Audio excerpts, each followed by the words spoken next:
Hello, Algebra 1 CP students. Hopefully, you're having a great day so far.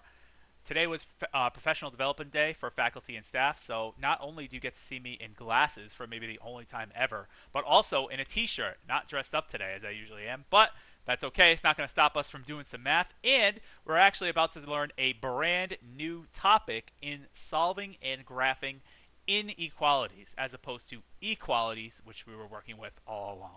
So in the whole last unit up until now, everything we've talked about from the beginning of the school year to now was focused on equations, things where both sides of the equal sign represented the same quantity. They were identical, right?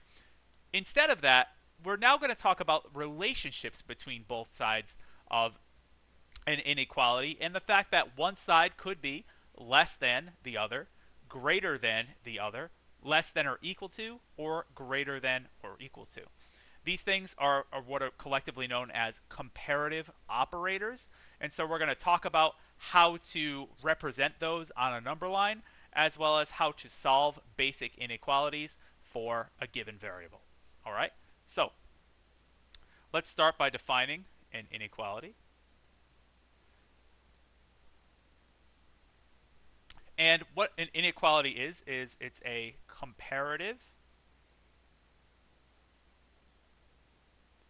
operator used to compare two quantities. All right. Technically, an equal sign is a comparative operator as well. I didn't use that big terminology, but it is a symbol, a thing that talks about two different quantities and how they're related. If I say x is equal to y, this is what we've been working with all of Unit 1. This translates as, again, I just said it, x is equal to y. And it means that both x and y, whatever they happen to be, have the same value. All right. If I have this instead, x with a little open caret looking thing towards x that way, this is read as x is greater than y.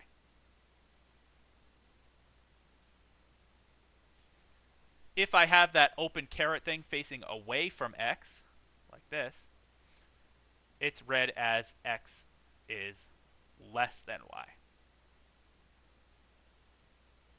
Okay? You may have heard from elementary school or something like that. I always remembered it as this thing is like the mouth of an alligator and it always opens to eat the bigger quantity. That's how I remember it.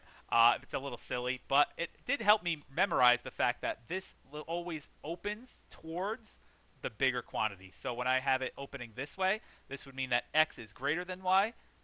If I have it opening this way, this means that x is less than y, which you could also read, by the way, as y is greater than x and y is less than x, right? Because that would be true as well. Okay?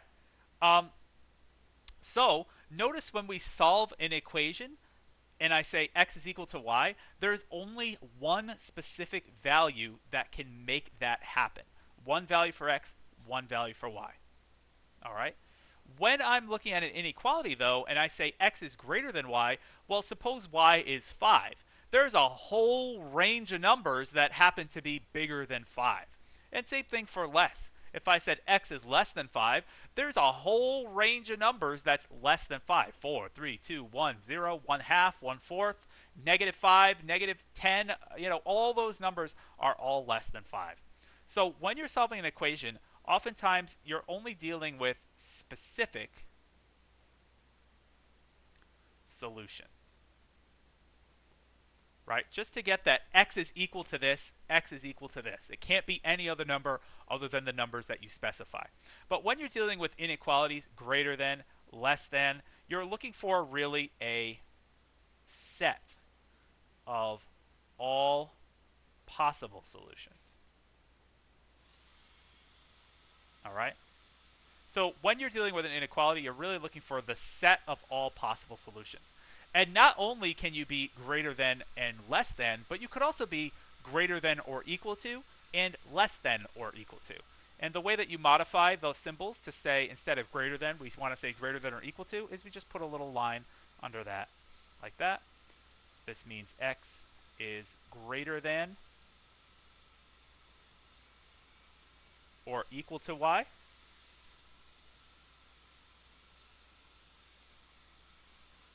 And this means that x is less than or equal to y.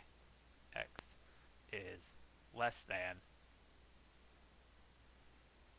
or equal to y. Okay? So you might have noticed we spent a lot of time just then on definitions. You might be like, well, how do we actually solve these inequalities and graph them? Well, let me show you. And actually, you're going to see very quickly, I think, that these techniques that are used for solving inequalities are not very different from those that are used to solve equations. Okay, so check this out. I want to find all the values for x. I want to find the set of all possible solutions for x when x minus 12 is greater than or equal to negative 8. Okay? I want to find the set of all possible solutions for when x minus 12 is greater than or equal to negative 8. Well, compare this to if I was solving this equation. If I was solving the equation, it's a one-step equation, what would I do? Well, I would add 12 to both sides to isolate x. We want to get the variable alone, and that would give me x is equal to negative 8 plus 12, or 4. Correct? You're going to notice that we're really going to follow the same exact process here.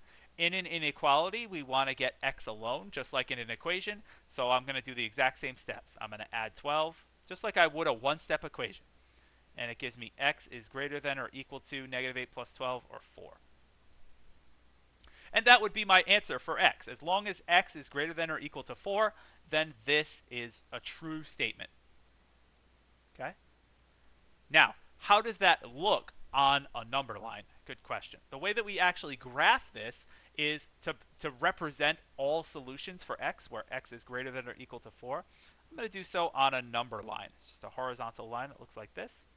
We're going to start with 4 right in the center. You could really put 4 wherever we want, but since we're obviously focused on that, might as well put it in the center.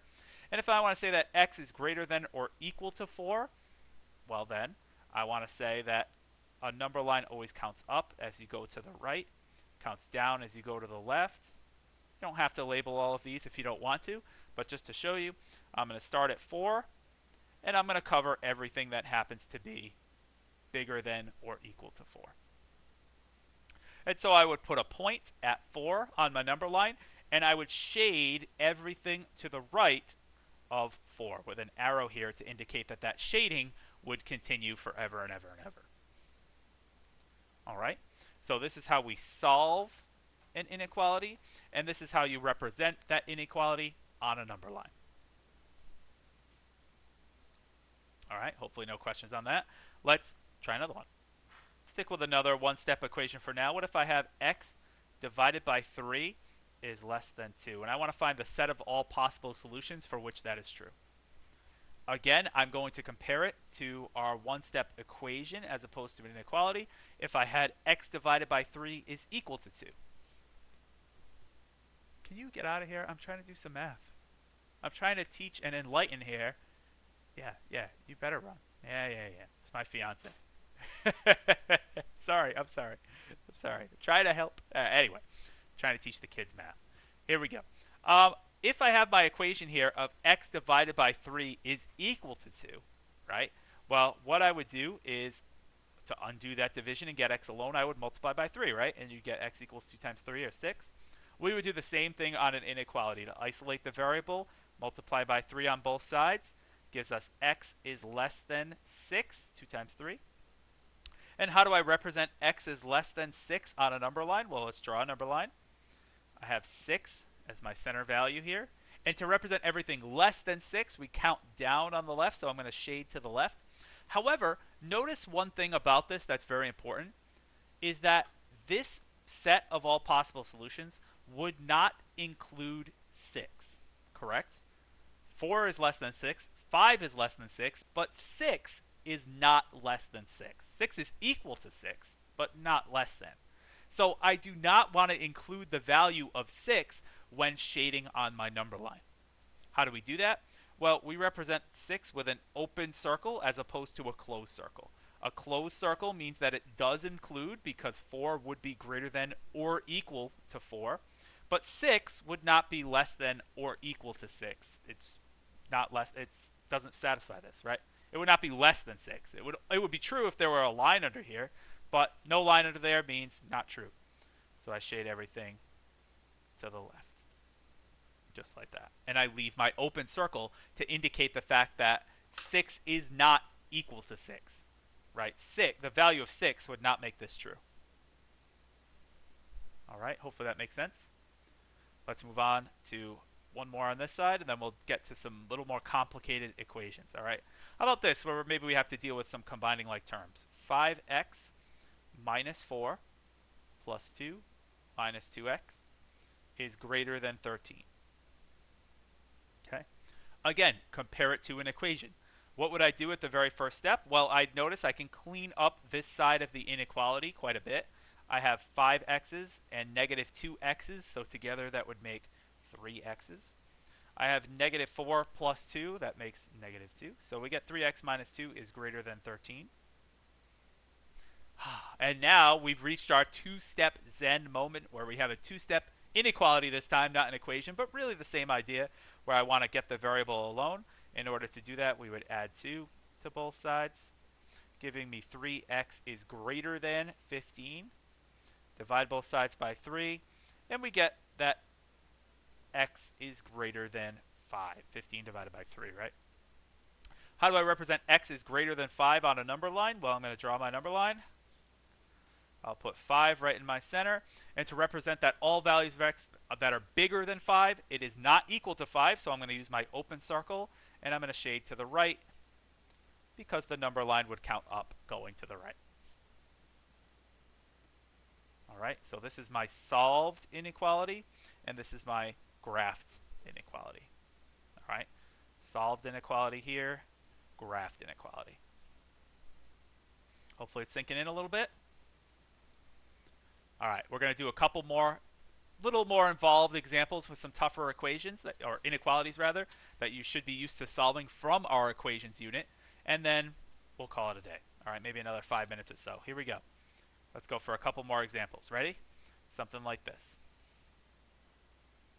If I have 7 times 3x plus 10 minus 14 is all less than or equal to 140. And I want to try to find the set of all possible solutions for x that makes that true. All right? Well, first things first, I'm sure you're already noticing that we'd have some distribution to do here, right? I can do 7 times 3x and 7 times 10 to make 21x, that's 7 times 3x, plus 70, 7 times 10, minus 14 is less than or equal to 140. I can clean up that left side of the inequality by combining like terms. 70 minus 14 would be 56, so I get 21x plus 56 is less than or equal to 140. Slightly bigger numbers than we may be used to seeing normally, but doesn't mean the process is any different. I'm going to try to get x alone by first subtracting away this 56, giving me that 21x is less than or equal to, what is this? This 94, right? Or sorry, 84. Jeepers. Holy cow. Not my finest moment there. 21x is less than or equal to 84. And then divide both sides by 21. And we would get that x is less than or equal to 4. All right, hopefully you're able to follow that. That's my solved inequality. My inequality has now been solved. I'm now going to look to graph that inequality, so using a number line. How do I represent everything that's less than or equal to 4? Well, I have 4 as my center point on my number line. I'm going to have a closed circle because this would include 4, right? It's as a line under it. It's equal to 4. 4 would be less than or equal to 4. And to indicate everything that's less than, I'm going to shade to the left. Okay? Because this is the stuff less than.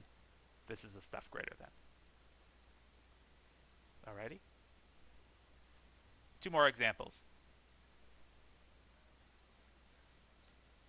We got negative 6 times 1 minus 3x minus 1 is less than 119. All right. Same thing as before. We're going to start by distributing. Distribute, distribute. I'd recommend, actually, if you feel comfortable at this point, try to pause and do it on your own. It's probably a pretty good little bit of exercise, but to just go over it with you now, we can do negative 6 times 1 is negative 6. Negative 6 times 3x is plus 18x. Keep in mind, negative times a negative is a positive, right?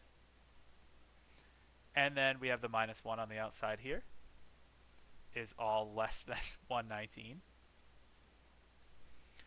Combine like terms again. Negative 6 minus 1 is negative 7. So 18x minus 7 is less than 119. Can breathe that nice sigh of relief. We're at a two-step inequality, just like a two-step equation. We know how to solve that. So I can add 7 to both sides. Gives me 18x is less than 119 plus 7, 126. And then if you need to, break out the good old handy-dandy calculator.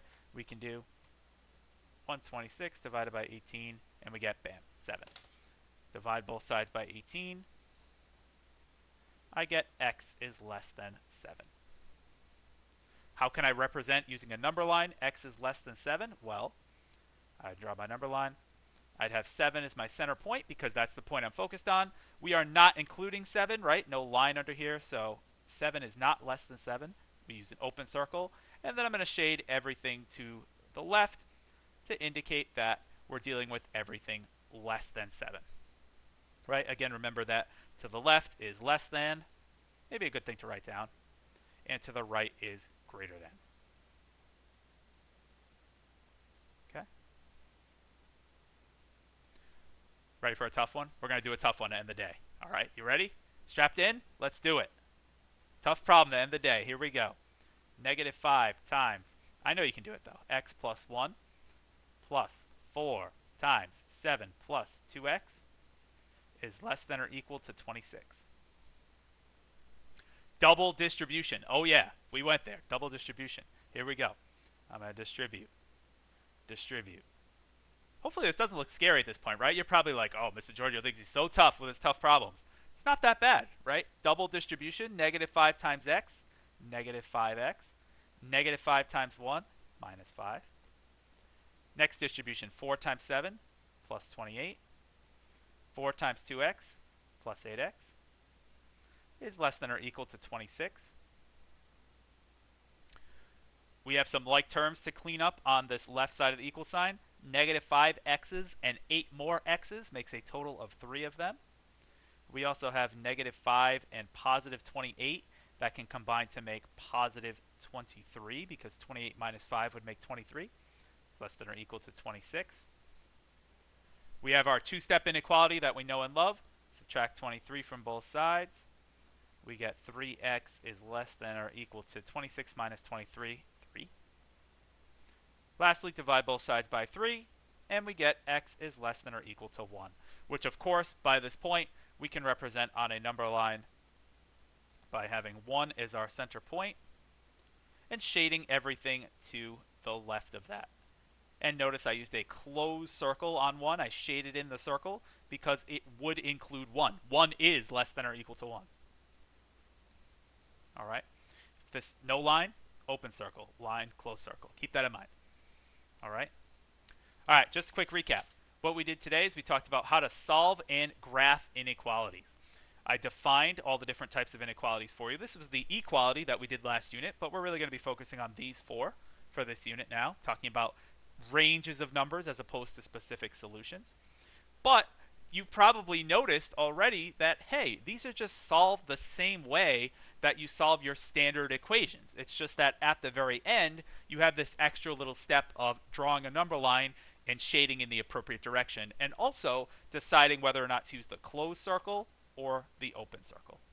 Okay, so we did some simple 1 and 2 step ones here, and then we did a couple more involved problems with some distribution and combining like terms, ending with that good old double distribution problem that we know and love. All right.